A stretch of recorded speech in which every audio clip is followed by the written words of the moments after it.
Bienvenue dans le troisième épisode de notre série dédiée à Cantower. Aujourd'hui, on attaque l'un des outils les plus puissants pour comprendre ce qui se passe à l'intérieur des bougies, le footprint. Dans cette vidéo, Marco, notre formateur carnet d'ordre au sein de Le Trading Français, va vous guider pas à pas pour mettre en place, configurer et lire un footprint comme un professionnel. Vous verrez comment analyser le volume, repérer l'agressivité des acheteurs et des vendeurs et interpréter les zones clés directement dans la structure du flux. Si vous voulez affiner votre lecture du marché et gagner en précision, cette vidéo va clairement vous offrir une nouvelle dimension dans votre trading. Pensez à vous abonner à la chaîne, à liker la vidéo et à rejoindre notre Discord pour continuer à progresser avec nous. Bonne vidéo et place au footprint. Bonjour à tous, c'est Marco pour le Trading Français. On se retrouve pour notre troisième vidéo de la Cantower Series. Aujourd'hui, on va parler du footprint de Cantower. Dans notre précédente vidéo, nous avions vu donc les paramétrages du carnet d'ordre et aujourd'hui, donc, nous allons nous attaquer au footprint. Alors, pour activer le footprint sur Cantower, vous allez devoir cliquer sur la petite molette qui se trouve ici, ce qui va vous ouvrir un menu donc en bas à gauche, dans lequel vous allez avoir accès ici tout à gauche sur Grap. C'est ce qui va vous permettre d'activer le footprint. Donc vous cliquez sur Grap et Enable, juste en dessous. Alors le footprint, il y a énormément de réglages possibles. Ça va vraiment être à vous de choisir ce que vous voulez voir sur le footprint. Là, je suis sur un graphique en 30 minutes et mon footprint est réglé par défaut ici en unique et en histogramme. Ce qui va me donner, alors je vais zoomer un petit peu, ce qui va me donner un volume profile de chaque bougie. D'accord? Donc, sur ce type de footprint, c'est vraiment le premier footprint basique. Vous voyez donc les volumes traités à chaque niveau de prix, ainsi que la value area haute et basse de chaque bougie, ainsi que le POC. Ce qui est plutôt intéressant, c'est de partir ici sur le déséquilibre. Donc le déséquilibre, vous allez avoir sur la gauche de votre footprint donc tous les ordres de vente qui ont été réalisés et sur la droite, tous les ordres d'achat qui ont été réalisés. De la même manière, vous retrouvez le POC qui se situe à dans chaque bougie, ainsi que les values area de chaque chandelier. Vous pouvez bien sûr choisir le mode grappe. Il me semble que c'est le mode par défaut. Alors, je le trouve pas super intéressant et pas trop visuel. Moi, ce que je préfère quand j'utilise le footprint, c'est avoir un histogramme. Je trouve ça un petit peu plus joli. Par défaut, vous êtes en coloration par volume.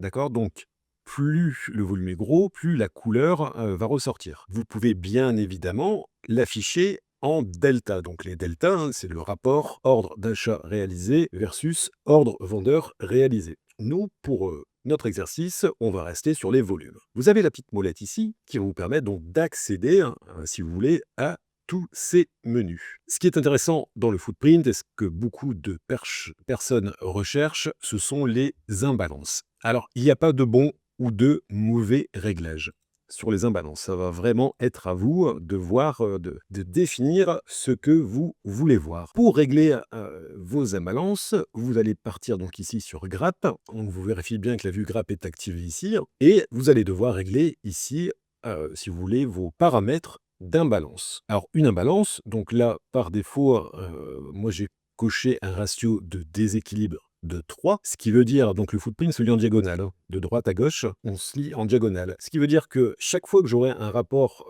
3 fois plus élevé entre mes ordres d'achat et ou mes ordres de vente, Cantower va m'indiquer, donc par un trait ici. Le nombre de zones, donc là, si je passe sur 3, vous allez voir, je pense que ça va changer un petit peu. Là, je n'ai plus d'imbalance. Pourquoi je n'ai plus d'imbalance? Le réglage du footprint va tracer votre imbalance en fonction de la différence d'ordre passé par le nombre de ticks. C'est-à-dire que si je règle ici mon nombre de zones sur 3, il me faut 3 niveaux de prix pour tracer une imbalance. Si je le passe sur 2, vous voyez, on a des imbalances qui commencent à s'afficher. Vous pouvez bien évidemment paramétrer les couleurs, hein, donc ça c'est vraiment à vous de voir. Nous, ce qui va surtout nous intéresser dans l'élaboration de notre footprint, donc c'est toutes les statistiques en fait des bougies. Là, vous voyez par défaut, ici en haut, sur chaque bougie, nous avons le volume, le delta et le ratio. D'accord? Donc ça, c'est très intéressant à suivre pour avoir une lecture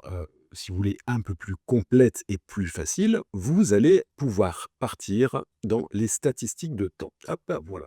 Les statistiques de temps, donc ça va tout simplement vous donner des stats sur chaque bougie. Donc c'est exactement les chiffres que vous retrouvez ici, sauf que vous les retrouvez en bas avec un mode de coloration gradient. Donc c'est très intéressant, si vous voulez, quand vous allez arriver sur un niveau. Donc là, par exemple, actuellement, on arrive ici sur le 6900, donc chiffre rond sur la S&P, c'est un gros niveau, et on commence. Donc on a vu qu'on a eu une tendance, enfin un mouvement haussier là sur ces trois bougies, donc avec des volumes et des deltas croissants. Et arrivé sur zone, justement, voilà, on commence à retrouver des deltas qui se retournent et des volumes un petit peu plus importants. Donc ça, c'est plutôt intéressant pour étudier le marché. Ce qui est intéressant, surtout que j'aime bien moi dans le footprint, c'est de voir l'évolution des pics de volume. Donc, vous voyez, on a nos VPOC, les volumes points de contrôle de chaque bougie. On est en tendance haussière, donc on a forcément du volume qui se fait de plus en plus haut. Sur cette bougie, donc là, on voit qu'on a eu un petit retournement de delta, et sur la bougie suivante, alors je vous conseille de regarder en 15 voire 30 minutes. Sinon, ça va vraiment faire beaucoup de données analysées, et c'est pas ce qu'on veut. Nous, on veut quelque chose de très simple. On est sur le 6009, et sur le chandelier suivant, on voit que le pic de volume se fait en dessous du pic de volume précédent. Moi, ce que j'aime même faire dans des setups, c'est tout simplement prendre ces deux bougies, donc la bougie haute et le chandelier suivant, avec un pic de volume beaucoup plus bas. Et à partir de ces deux chandeliers, je vais tout simplement tracer, si vous voulez, une sorte de range de cette manière. Là, le but du jeu, c'est d'avoir le strat de range, on va pas dans cette zone, de scalper. On a un point haut, un point bas, avec un pic de volume qui se fait ici, juste en dessous, quelques ticks en dessous de l'autre, et c'est de voir cette phase de marché. Là, par exemple, quand on arrive donc sur le niveau haut du jour, vous voyez qu'on commence à avoir un petit déséquilibre. Alors, le déséquilibre sera fixe à la clôture de la bougie. Mais on commence à voir dans le footprint, donc vous allez peut-être avoir l'exemple en direct, d'une cassure de niveau. Ici, quand on regarde les statistiques du footprint, nous, ce qui va nous intéresser, par exemple, c'est le delta. Moi, j'aime bien suivre le delta. On voit qu'on a quand même un retour acheteur. Alors, le volume n'est pas fou pour l'instant. On n'a pas de prise de contrôle, que ce soit par les acheteurs, par les vendeurs. On va peut-être avoir notre exemple là pendant le tournage de cette vidéo. Pour l'instant, ici, donc, on est pour moi dans un range. D'accord? Tout simplement parce qu'on a eu sur ce chandelier donc un pic de volume qui s'est fait en dessous. Donc, on a certainement une pause dans le mouvement haussier. Tant qu'on ne casse pas ces niveaux, on est pour moi dans un range. On peut rester dans ce range pendant un petit moment ou en sortir. Ce qui est intéressant de regarder, c'est justement l'augmentation des volumes, ou ici en bas, donc les volumes vendeurs et les volumes acheteurs. Donc ça, suivant le marché que vous allez trader, ça va être à vous de connaître un peu, si vous voulez, les volumes quotidiens suivant vos sessions de trading. Il n'y a pas vraiment, comme je vous disais précédemment, il n'y a pas de réglage miracle pour le footprint. C'est vraiment à vous de vous dire, ok, moi je veux voir de la balance sur autant de niveaux, je veux travailler plutôt les pics de volume. Pour garder un trade, par exemple, il y a vraiment beaucoup d'affichages différents possibles, mais ce n'est pas une formule miracle. Ça, je tiens vraiment à le préciser. Vous pouvez bien évidemment, donc il y a toutes sortes de données que vous pouvez voir. Moi, je suis plutôt partisan d'un trading simple. Le pourcentage delta et les volumes d'achat-vente, c'est très bien pour suivre le marché. Il n'y a pas besoin de se compliquer la tâche. Alors bien sûr, sur le profil de Cantour, vous allez pouvoir rajouter par exemple des profils de volume en plus, si vous voulez, que ce soit du volume ou du delta. Là, par défaut, on est sur du volume. Je peux très bien rajouter des deltas par niveau de prix pour voir un petit peu, si vous voulez, où les acheteurs et où les vendeurs interviennent de manière, on va dire, un petit peu plus agressive. Mais voilà, il n'y a pas... Ici, on a une petite imbalance qui est en train de se créer. Alors, pour la valider, il faudra bien sûr attendre la fin de la bougie. Mais ce qui est intéressant de voir, c'est qu'on arrive sur un haut journalier, sur un niveau technique. Et regardez ici, donc, on commence à avoir une prise de contrôle des bailleurs. Alors, CDG pour l'instant, quand on regarde tous les volumes qui ont été faits, on voit bien qu'on a fait une pause ici, avec beaucoup de volume tradé. Vous voyez les totaux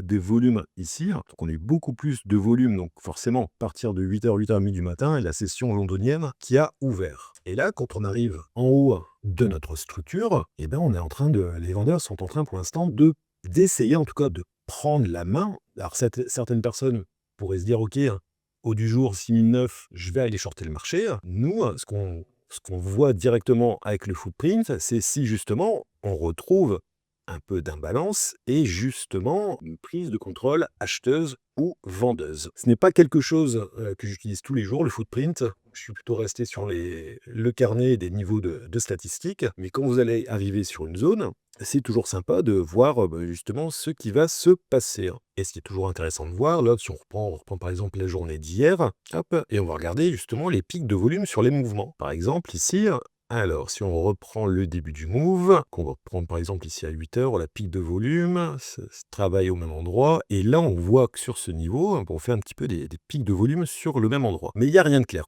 Je trouve pas ça super clair. C'est intéressant de voir donc par contre à 15h30 l'agression qu'on a eue hier sur cette bougie. Donc vous voyez que l'augmentation des volumes, en session européenne, on est à peu près à 20 000 lots par bougie, et on passe à 120 000 lots tradés par chandelier. Et c'est toujours intéressant de voir justement, d'essayer de mettre en rapport tous ces niveaux de prix, ces pics de volume, pour, quand c'est aligné, justement, essayer de tracer vos supports et vos résistances. Là, ici, on voit bien que sur les coups des 18 heures, on a eu une imbalance qui s'est créée juste ici, donc sur 3 niveaux de prix, donc c'est plutôt sympa, ce qui a propulsé le marché très haut. Pic de volume encore plus haut, pic de volume encore plus haut, pic de volume encore plus haut, donc on est vraiment haussier, pic de volume plus haut, et après le marché s'est tout simplement stabilisé. On a fait énormément de volume, si vous voulez, dans cette zone, voilà.